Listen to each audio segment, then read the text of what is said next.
Alright. So, the purpose of this stream, which I'm probably going to upload on YouTube afterward, is for me to react to and comment on Sasha Baron Cohen's ADL speech. I watched it late last night, and I thought it was interesting, let's put it that way. Also think it's interesting that the comments are turned off and the like to dislike ratio is hidden.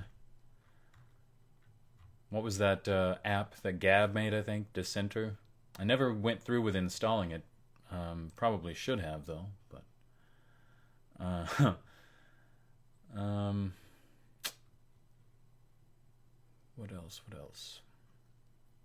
I guess just hit play. Oh, one reason I'm reacting to it now is so that I can watch PSA Sitch and Adam Friended's long reaction to it with Sargon and whoever else was on that stream. I mean, as interesting as it might have been for me to know what they thought of it while I'm telling you what I thought of it, I wanted to try and recapture the reaction that I had to it last night. So, here we go. Thank you very much. Thanks for everyone who stood up.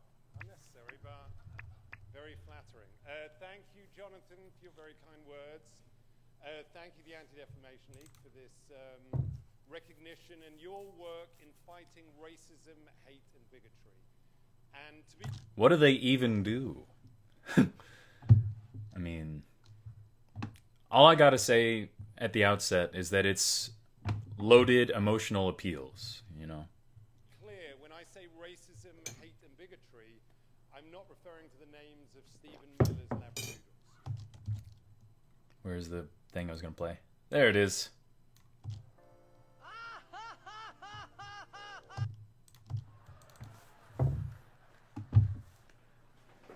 Now, I realize that some of you may be thinking, what the hell is a comedian doing speaking at a conference like this? Yep. I certainly am. I've spent most of the past 2 decades in character. In fact, this is the first ever time that I've stood up and given a speech as my least popular character, Sasha Baron Cohen. Wonder why. And I have to confess, it is terrifying. I realize that my presence here may also be unexpected for another reason. At times, some critics have said my comedy risks reinforcing old stereotypes. That's what I like about it. The truth is, I've been passionate about challenging bigotry and intolerance throughout my life. As a teenager, That's what everyone likes about it. Against the fascist National Front and to abolish apartheid. As an undergraduate, I traveled around America and wrote my thesis about the civil rights movement with the help of the archives of the ADL. And as a comedian, I've tried to use my characters to get people to let down their guard and reveal what they actually believe, including their own prejudice. Good luck with that in a post-censorship world. Now, I'm not going to claim that everything I've done has been for a higher purpose. Yes, some of my comedy, okay, probably half my comedy has been absolutely juvenile. And the other half completely puerile. But I admit there was nothing particularly enlightening about me as Borat from Kazakhstan, the first fake news journalist, running through a conference of mortgage brokers while I was completely naked. But when Borat was able to get an entire bar in Arizona to sing, "Throw the Jew down the well," it did reveal people's indifference to anti-Semitism. When, as Bruno, the gay fashion reporter from Austria, I started kissing a man in a cage fight in Arkansas, nearly starting a riot, it showed the violent potential of homophobia. And when disguised as an ultra-woke developer, I proposed building a mosque in one rural community, prompting a resident to proudly admit, I am The rural juror. racist against Muslims. It showed the growing acceptance of Islamophobia. That's why I really appreciate the opportunity to be here with you. Today, around the world, demagogues appeal to our worst instincts. Conspiracy theories, once confined to the fringe, are are going mainstream. It's as if the age of reason, the era of evidential argument is ending. You're the one trying to end it. And now knowledge is increasingly delegitimized and scientific consensus is dismissed. Democracy, which depends on shared truths, is in retreat, and autocracy, which depends Consensus isn't inherently scientific. on shared lies, is on the march. Hate crimes are surging, as are murderous attacks on religious and ethnic minorities. Now, what do all these dangerous trends have in common?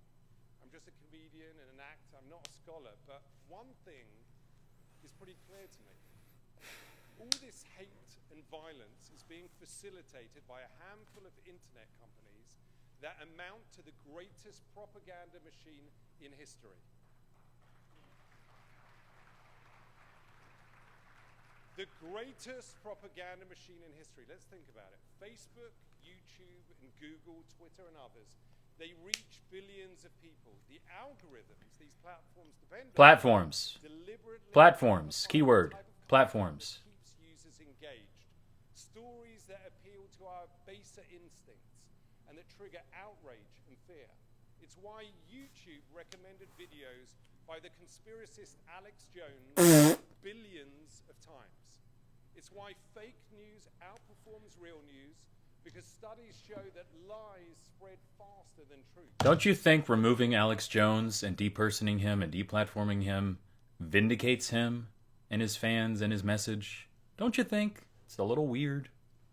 And it's no surprise that the greatest propaganda machine in history has spread the oldest conspiracy theory in history, the lie that Jews are somehow dangerous. As Is one that the headline oldest one? put it, just think what Goebbels could have done with Facebook. On the internet, Goebbels could have Is the lie that that's the oldest conspiracy theory itself a conspiracy? done with Facebook. On the internet, everything can appear equally legitimate. Breitbart resembles the BBC. The fictitious protocols of the Elders of Zion look as valid as an ADL report. And the rantings of a lunatic seem as credible as the findings of a Nobel Prize winner. We have lost, it seems, a shared sense of basic facts Want to talk about Nobel Prize winners? What about James Watson? upon which democracy depends. When I, as the wannabe gangster Ali G, asked the astronaut Buzz Aldrin, what was it like to walk on the sun? The joke worked because we, the audience, shared the same facts. If you believe the moon landing was a hoax, the joke I don't yet. doesn't work. When Borat got that bar in Arizona to agree that Jews control everybody's money and they never give it back, the joke worked because the audience shared the fact that the depiction of Jews as miserly is a conspiracy theory originating in the Middle Ages. But when, thanks to social media, conspiracies take hold, it is easier for hate groups to recruit, easier for foreign intelligence agencies. You know what makes it easier for hate groups to recruit is when you shut them down and silence the dissent without challenging it, without holding up evidentiary standards like you were discussing earlier. Like I said on Facebook about this last night, you can't fight an enemy if you throw a fog grenade at your own feet, you know? That was not as eloquent as I put it on Facebook, but yeah. Like the way I put it was I quoted Memento. The world doesn't just disappear when you close your eyes. Wouldn't you rather be able to see your enemy so that you can actually combat them rather than let them swell in secret under the cloak of night, you know? To interfere in our elections, and easier for a country like Myanmar to commit genocide against the Rohingya.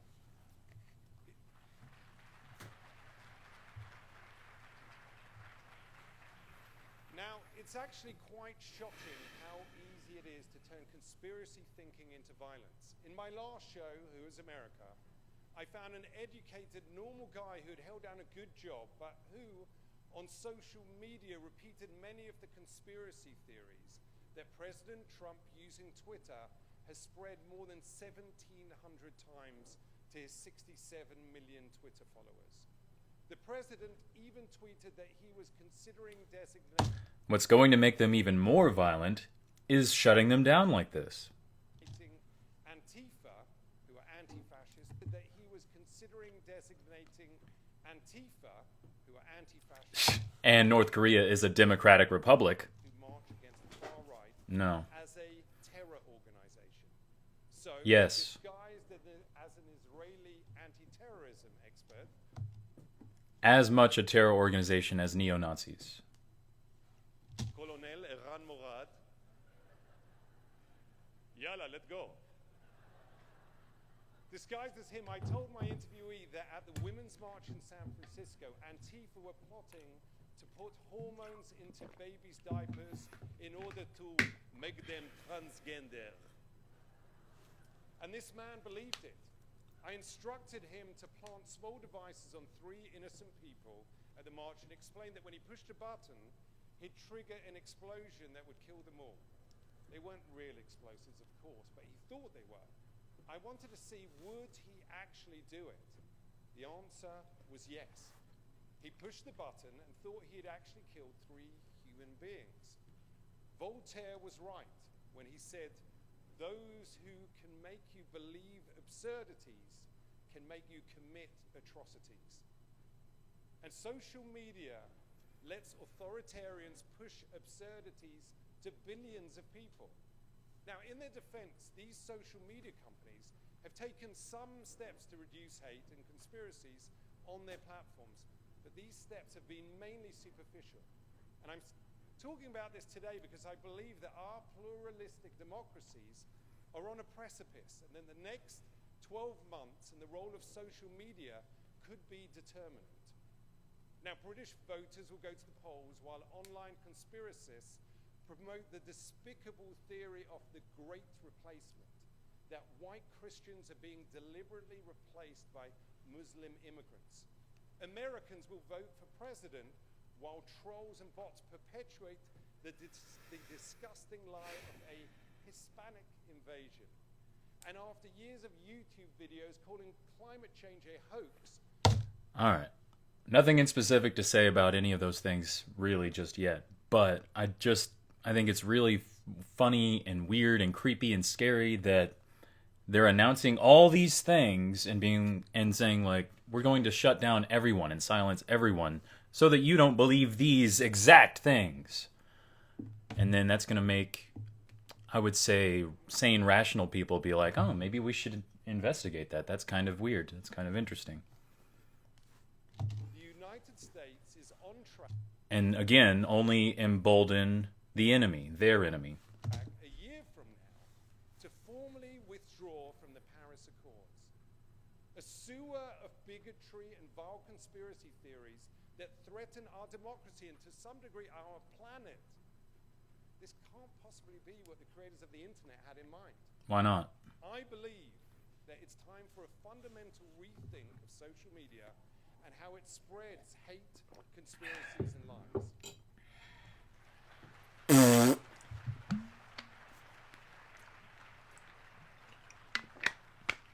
Now, last month, If it can't be out-argued, maybe it shouldn't be out-argued. however, Mark Zuckerberg of Facebook delivered a major speech that, not surprisingly, warned against new laws and regulations on companies like his. Well, some of these arguments are simply, pardon my French, bullshit. Let's count the ways. First, Zuckerberg tried to portray this whole issue as choices around free expression. Yes. That is ludicrous. No. This is not about limiting anyone's free speech. Yes, it This is is. about giving people, including some of the most reprehensible people on earth, the biggest platform in history to reach a third of the planet. If they're that reprehensible and it's that obvious, we can dismiss what they say. Why do we have to silence what they say? That's only making them more strong, and more vindicated. Freedom of speech is not freedom of reach. Yes, it is. Sadly, there will always be racists, misogynists, anti-Semites, and child abusers. But I think we can Child abusers? What does that have to do with anything? all agree that we should not be giving bigots and pedophiles a free platform to amplify their views and target their victims. How is cyberbullying real? Just close your eyes, right? That's how the meme goes, isn't it? Like, you can mute people and block people, you know? And an AI with minimal human moderator intervention could also help in extreme cases. But some of the things he's about to suggest, like,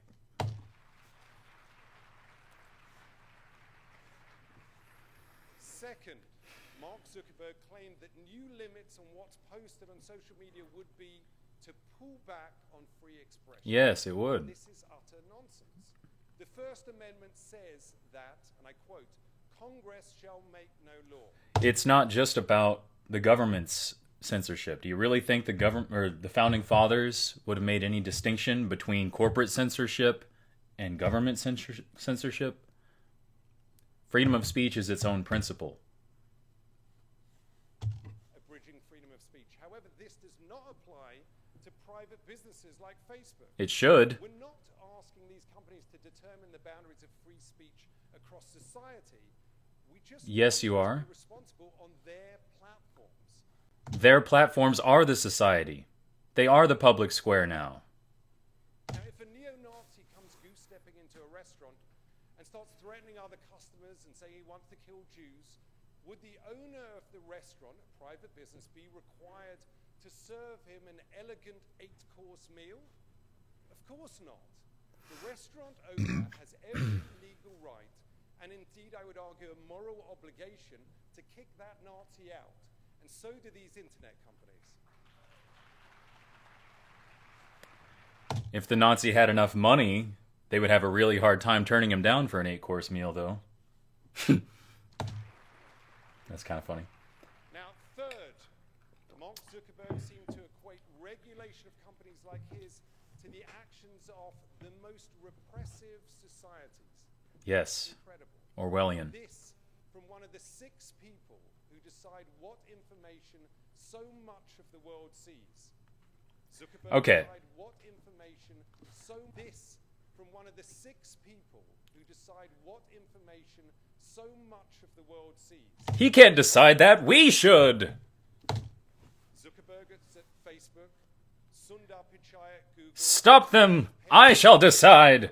I am the decider. Brin's ex-sister-in-law, Susan Wojcicki at YouTube, and John Dorsey at Twitter.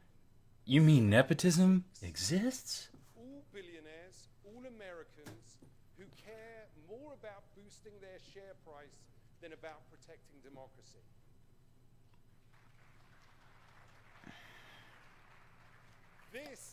This is ideological imperialism. 6 unelected individuals in Silicon Valley imposing their vision on the rest of the world, unaccountable to any government and acting like they're above the reach of law. It's like we're living in the Roman Empire and Mark Zuckerberg is Caesar. At least that would explain his haircut.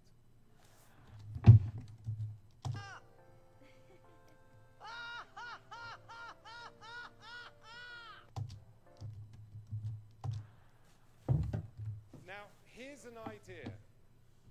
Instead of letting the Silicon Six decide the fate of the world, Let me do it. our elected representatives, voted for by the people of every democracy in the world, have at least some say. What do you mean, the UN? Zuckerberg speaks of welcoming a diversity of ideas. Yes. And last year he gave us an example. He said that he found posts denying the Holocaust deeply offensive, but he didn't think Facebook should take them down because I think there are things that different people get wrong. At this very moment, I like that answer. still Holocaust deniers on Facebook, and Google still takes you to the most Moon landing denial is not illegal. JFK conspiracies, all kinds of stuff. Like, why should Holocaust denial be illegal? It really makes you think. repulsive Holocaust denial sites with a simple click. One of the heads of Google, in fact, told me that these sites just show both sides of the issue. This is madness. To quote Edward R. Murrow, Murrow is a really ironic figure to be quoting right now. Two equal and logical sides to an argument. We have, unfortunately, millions of pieces of evidence for the Holocaust. It is an historical fact. And denying it is not some random opinion. Those who deny the Holocaust aim to encourage another one.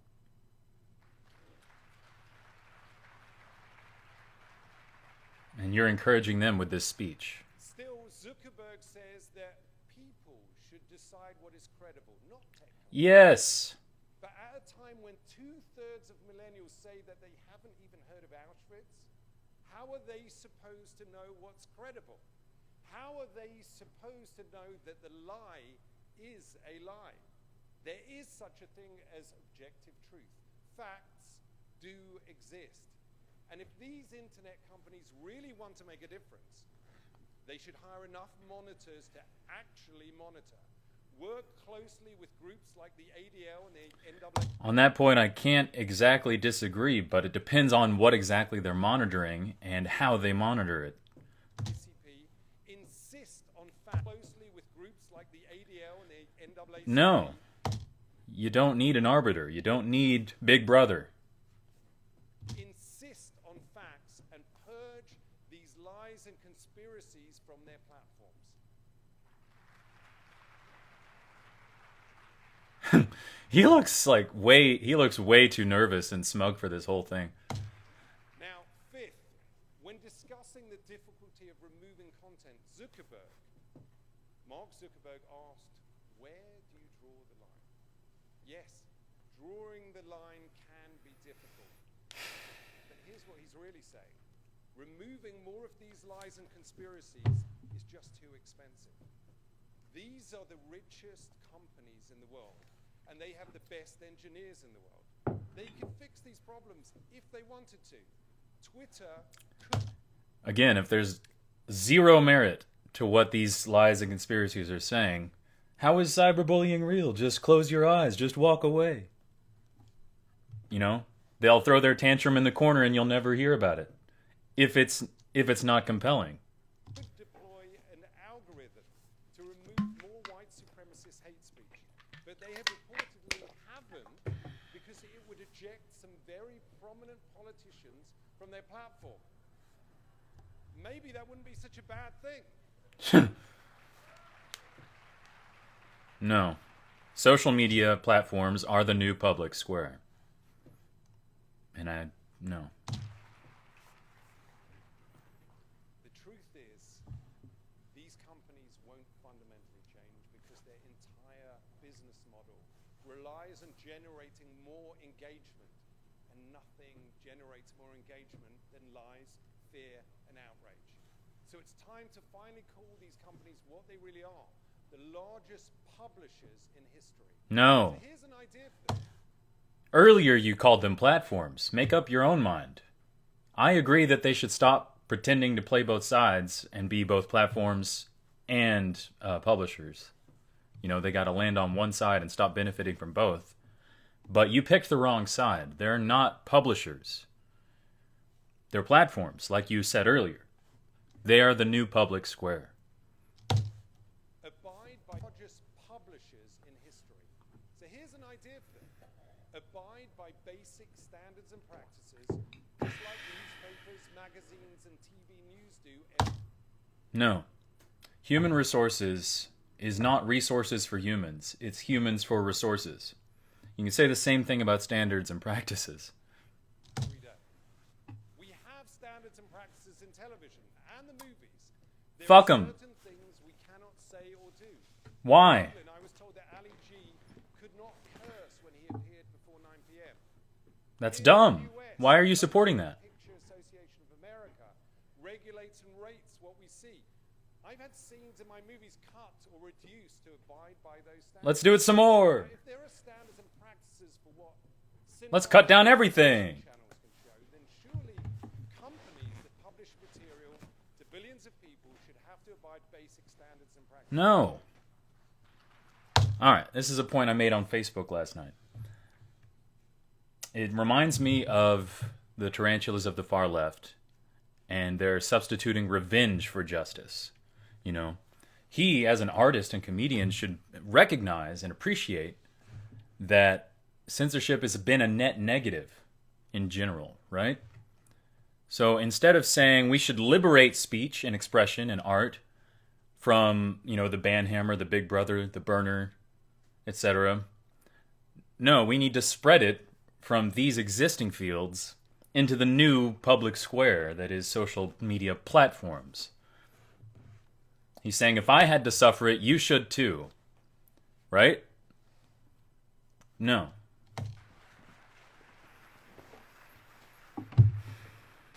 Take the issue.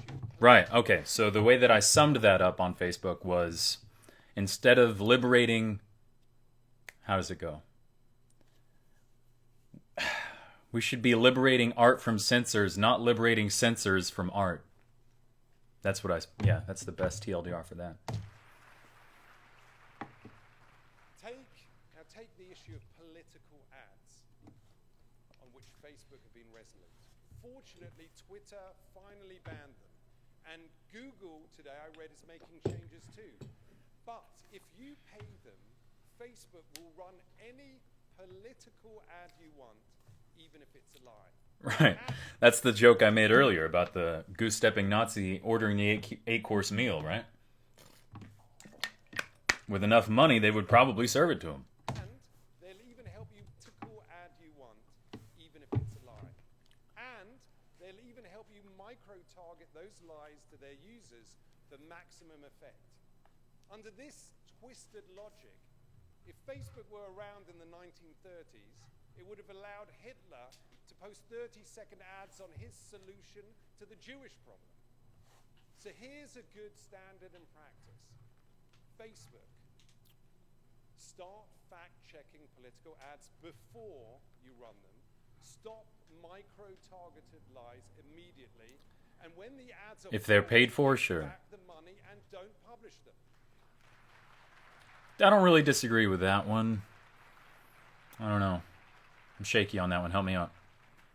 Here's another good practice. No. Slow down. No. Every single post does not need to be published immediately. Why not? Oscar Wilde once said, "We live in an age when unnecessary things are our only necessity." But let me ask you, is having every thought or video posted instantly online, even if it's racist or criminal or murderous, really a necessity? Yes. Of course not. The shooter Minority Report vibes. in New Zealand live streamed his atrocity on Facebook, where it then spread across the internet and was viewed likely millions of times. It was a snuff film brought to you by social media.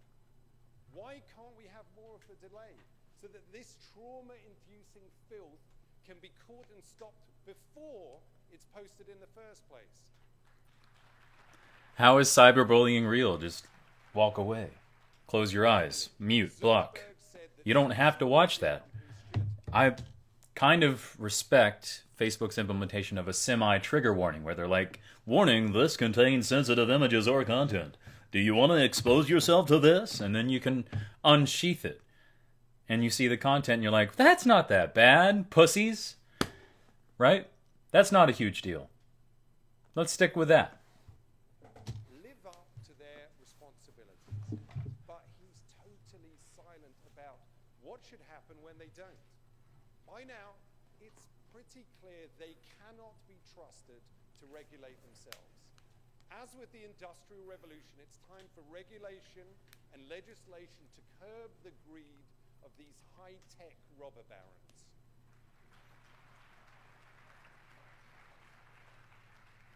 In every other industry, a company can be held liable when their product is defective.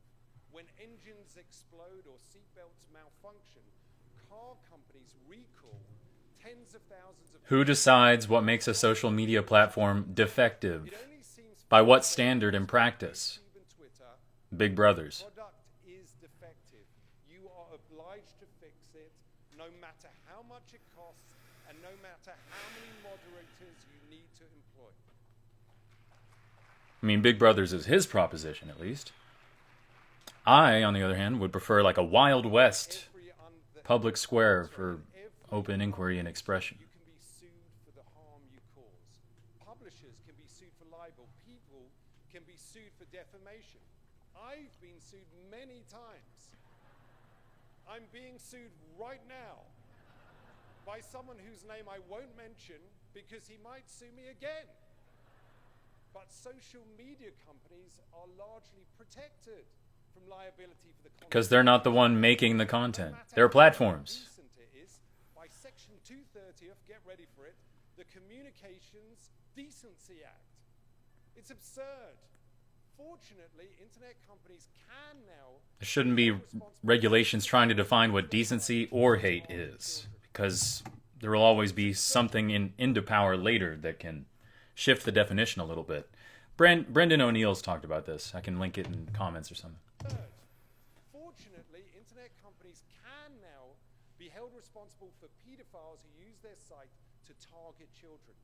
So I say, let's also hold these companies responsible for those who use their sites to advocate for the mass murder of children because of their race or religion. You'd think that advocacy would make them easier targets for, the intelligence agencies, right? Who can take them down before they do anything nasty. Take them down as in, hunt them down, Not that that's much better, but, again, wouldn't you rather be able to see the problem than ignore it? And maybe fines are not enough. Maybe it's time to tell Mark Zuckerberg and the CEOs of these companies, you already allowed one foreign power to interfere in our elections. You already facilitated one genocide in Myanmar. Do it again and you go to jail. How are you going to decide and define that, for one thing? In the end, it all comes down to what kind of world we want. In his speech, Zuckerberg said that one of his main goals is to uphold as wide a definition of freedom of expression as possible. It sounds good. It does. Yet our freedoms are not only an end in themselves, they're also the means to another end. As you say here in the US, the right to life, liberty, and the pursuit of happiness. But today these rights are threatened by hate, conspiracies, and lies. So allow me... Say that again. Threatened by hate... You're free to hate. Conspiracies and lies. You're free to have conspiracies. You're free to tell lies. Everyone else is free to decide what's conspiracy, what's lie, and what's hate. On their own terms. Freedom of association and everything, right? So allow me to leave you with a suggestion for a different aim for society. The ultimate aim of society should be to make sure that people are not targeted, not harassed, and not murdered because of who they are, where they come from, who they love, or how they pray. Only we can do the targeting.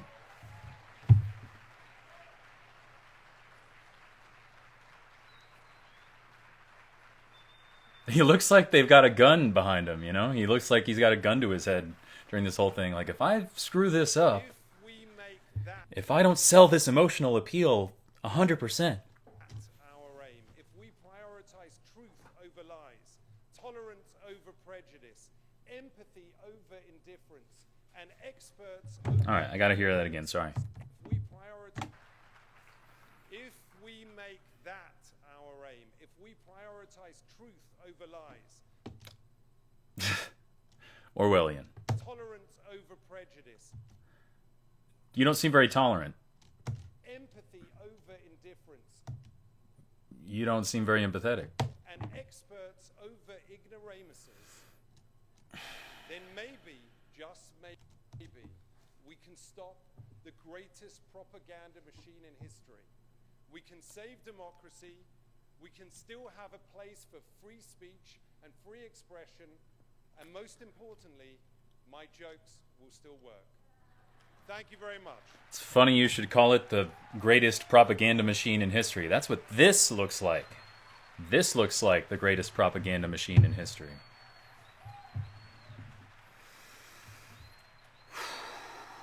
All right. I'm going to end the stream right there for the time being so I can upload this to my YouTube channel.